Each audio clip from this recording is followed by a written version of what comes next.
Hello students, मैं तौफीक खान आपका अपनी क्लास में बच्चों बहुत बहुत स्वागत करता हूं। बच्चों आज की हम लोग इस क्लास में पढ़ेंगे बायोगैस। बायोगैस क्या है? बायोगैस, ये जो शब्द देख रहे हैं बायोगैस, ये इंग्लिश शब्द है जिसे आप हिंदी में हूबहू उसी प्रकार यूज करते हो। लेकिन यदि इसे फिर भी सरल करते हैं तो बायो का मतलब होता है जैविक, और गैस को तो गैस ही बोलते हैं। इसे जैविक गैस भी कहा जाता है, इसे जैव गैस भी कहा जाता है, और इसे गोबर गैस भी कहा जाता है। ये चीज आप याद रखिएगा, ठीक है। तो बच्चों जब बायोगैस बनती है, बायोगैस जब बनती है, किन्हीं भी माध्यम से बायोगैस बन रही है, तो बायोगैस में मुख्यतः methane, carbon dioxide, nitrogen, hydrogen और हाइड्रोजन सल्फाइड भी बनती है। बच्चों इसमें जो मुख्यतः है वो मीथेन और कार्बन डाइऑक्साइड मुख्य रूप से बनती है। कैसी बनती है? मुख्य रूप से बनती है। तो अब बात आएगी कि इसमें ये जो गैस है बायोगैस जो बनती है, हमको बायोगैस में सबसे अधिक संगठन, सबसे अधिक मात्रा किसकी होती है? तो सबसे अधिक मात्रा बेटा मीथेन की होती है। मीथेन जिसे CH4 कहते हैं, CH4 की जो मात्रा होगी वो लगभग 50 से 70% होगी, 50 से 70% होगी। इसके बाद जो हमारी कार्बन डाइऑक्साइड है CO2, वो बच्चों 30 से 40% होती है। इसके बाद हमारे पास नाइट्रोजन, हाइड्रोजन और जो हाइड्रोजन सल्फाइड है ये अति अल्प मात्रा में बनती है। मेनली मुख्य रूप से यही दो गैसें हैं। जब बायोगैस बनती है तो उसमें ये मुख्य रूप से गैसें होती है। मैं सबसे पहले आपसे कहूँगा कि ये जो डायग्राम बना है, इसे डायग्राम को आप पहले बना लीजिए अच्छे से। बनाने के बाद जब मैं इसे समझाऊंगा तो कुछ जगह पर मार्क करूंगा ताकि वो फिर आपको दिक्कत ना करे। तो सबसे पहले आप इस डायग्राम का स्क्रीनशॉट ले लें। हाँ, तो आपने इसका स्क्रीनशॉट ले लिया होगा और अब हम लोग चलते हैं इसको सीखने के लिए। तो बच्चों बायोगैस आखिर बनती कैसे है, ठीक है, मेनली बनती कैसे? तो बच्चों आपको करना क्या है, जमीन में हमें 10 से 15 फीट 10 से 15 फीट का एक गड्ढा खोदना है। जमीन में 10 से 15 फीट का अंदर गड्ढा खोदने के बाद उसमें हम एक सीमेंटेड, ये देखिए जमीन के लेयर दिखा रहे हैं, ठीक है। जमीन के अंदर 10 से 15 फीट एक हम सीमेंटेड टैंक जमीन पर गाड़ देते हैं। इसे लगाने के बाद इस टैंक को, जो टैंक जमीन के अंदर आया है, उस टैंक को हम डाइजेस्टर कहते हैं। डाइजेस्टर जो डाइजेस्ट करता हो, जो पचाने का काम करता हो। वो किसे पचाएगा वो हम बाद में देखेंगे। मतलब अपघटन की सारी क्रियाएं यहीं पर होंगी, ठीक है। तो अभी मैं पहले चित्र समझा रहा हूं आपको। फिर क्या होगा, इस डाइजेस्टर या इस टैंक में अंदर जो भी मटेरियल हमें भरना है, वो मटेरियल कौन सा भी बताऊंगा, अंदर जो भी मटेरियल भरना है उस मटेरियल को पहुंचाने के लिए हमारे पास एक प्रवेश द्वार होता है। ये प्रवेश द्वार होता है। प्रवेश द्वार में हम जो भी पदार्थ होता है उस पदार्थ को नली के द्वारा डाइजेस्टर में प्रेषित करते हैं। डाइजेस्टर के दूसरी ओर एक निकास द्वार लगा होता है। ये एक निकास द्वार लगा होता है, जिस निकास द्वार में स्लज भरा जाता है, स्लज आता है, ऐसा आप बोल सकते हो। डाइजेस्टर के अंदर एक लोहे का ढक्कन, ये देखिए, ये जिस पर मैं मार्कर चला रहा हूँ, ये यहाँ से लेके ये, ठीक है, एक लोहे का ढक्कन लगा होता है। और ये लोहे का ढक्कन इस टैंक से कसा ढका नहीं होता, मतलब कसाव युक्त ढका नहीं होता, अर्थात ये ढक्कन इसके ऊपर फ्लोट करता है, हिल डुल सकता है, कुछ इस प्रकार होता है, ठीक है।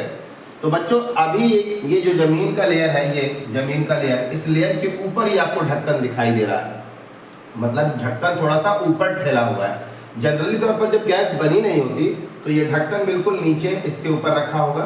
जब गैस बनती है ना तो वो नीचे से ढक्कन को ऊपर ठेलती है, और जब ऊपर ठेलती है तो ढक्कन थोड़ा सा ऊपर इस प्रकार फूला हुआ दिखाई देता है, जो इस बात का हमें संकेत देता है कि हमारी मीथेन गैस यानी कि बायोगैस बन गई है, जिसे हम समय समय पर इस वाल्व को खोलकर निकालते रहते हैं। तो अब बिना देर किए हुए अब फाइनली समझते हैं आखिर हमें क्या क्या चाहिए, क्या क्या कंपोनेंट चाहिए।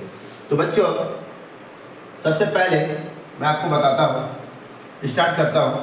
हम सबसे पहले 10 से 15 फीट एक गड्ढा खोदते हैं। 10 से 15 फीट गड्ढा खोदने के बाद अंदर एक सीमेंटेड टैंक लगाते हैं। सीमेंटेड टैंक के एक ओर प्रवेश द्वार होता है। प्रवेश द्वार की सहायता से हम स्लरी बनाते हैं। स्लरी बनाते हैं मतलब स्लरी का मतलब क्या है? स्लरी का मतलब बेटा घोल बनाते हैं, घोल। तो अब बात आएगी घोल किसका बनेगा? तो मेनली जो घोल बनेगा वो घोल सिर्फ गोबर और जल का होगा। जब इन दोनों को मिला करके आप घोल तैयार कर लेंगे तो उस घोल में फिर आप जैसे खेतों में लगा चारा भी मिला सकते हैं, सब्जी के छिलके भी मिला सकते हैं, फलों के टुकड़े भी मिला सकते हैं, ठीक है। इन सबको मिलाकर इस प्रवेश द्वार में भर दिया जाता है। क्लियर है? अब बात आएगी कि यहाँ पे गोबर क्यों लिया गया। तो बच्चों गोबर इसलिए लिया गया, आपको पता है गोबर जैसे कि गाय का गोबर हो गया, भैंस का गोबर, जो जानवर जुगाली करते, पागुर करते, तो जब उनके सामने चारा फेंका जाता है तो उन्हें ये डर होता है कि इस चारा को कोई दूसरा जंतु आके खा न ले, इसलिए वो उसे जल्दी जल्दी मुंह में भर के उसे अपने प्राथमिक आमाशय यानी रूमेन में ले जाते हैं। किस में ले जाते हैं? रूमेन में ले जाते हैं। प्राथमिक आमाशय रूमेन, ये अलग व्यवस्था है इन जीवों के अंदर, सबके अंदर नहीं होती। रूमेन में ले जाते हैं और रूमेन में बेटा मेथेनोजन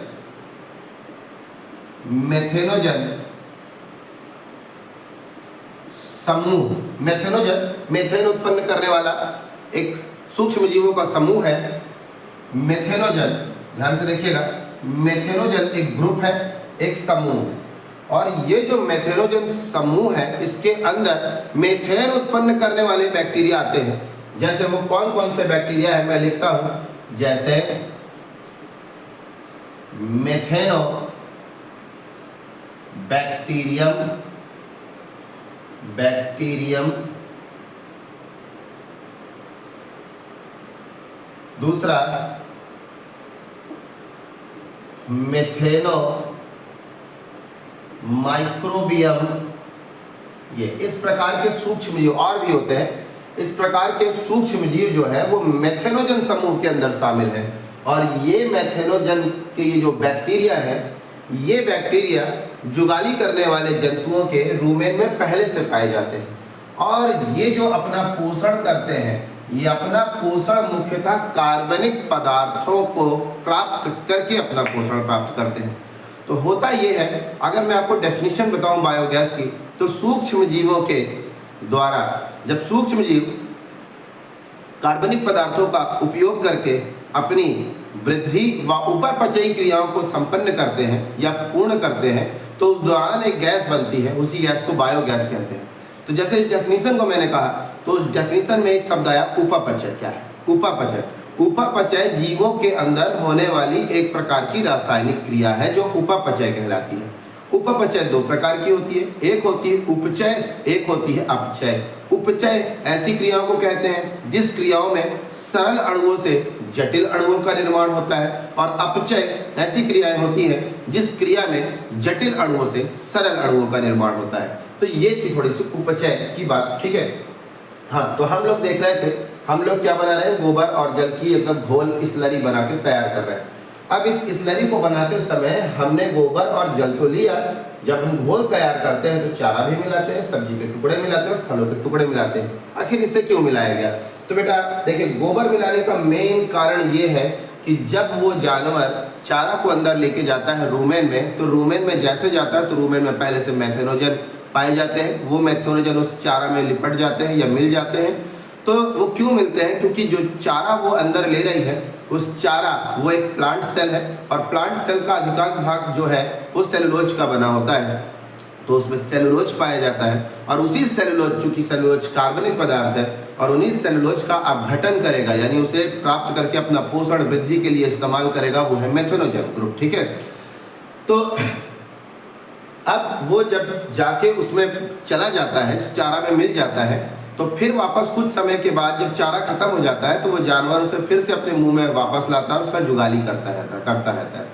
मेनली अगर जो चारा ये जानवर जो ले रहे हैं जैसे कि गाय भैंस, अगर सपोज दैट मेथेनोजन ना होता तो उस सेलुलोज का अपघटन ये जानवर डायरेक्टली ना कर पाते, क्योंकि ये बहुत जटिल अणु है और जटिल अणुओं को ये एक बार में ही सोचे कि हम आसानी से पचा लें या उसे तोड़ ले तो नहीं तोड़ पाते। इसे तोड़ने के लिए मदद करता है मेथेनोजन, ठीक है।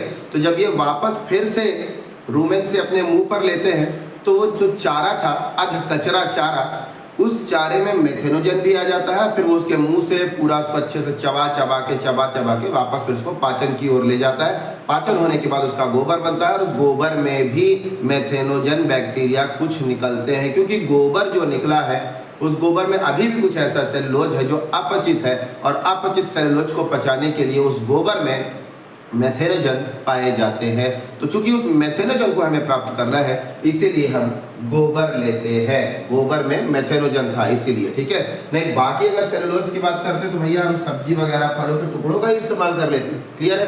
मेन फंडा क्या है, मेथेनोजन को प्राप्त करना। तो चलिए इतनी चीजें हो गई। तब बात आती है मेथेनोजन क्या है। तो बेटा हम लोगों ने कक्षा 11 में पढ़ा था जीवन के 3 डोमेन। जीवन के 3 डोमेन के अंदर एक होता है आर्की बैक्टीरिया, एक होता है यू बैक्टीरिया और एक होता है यूकैरिया।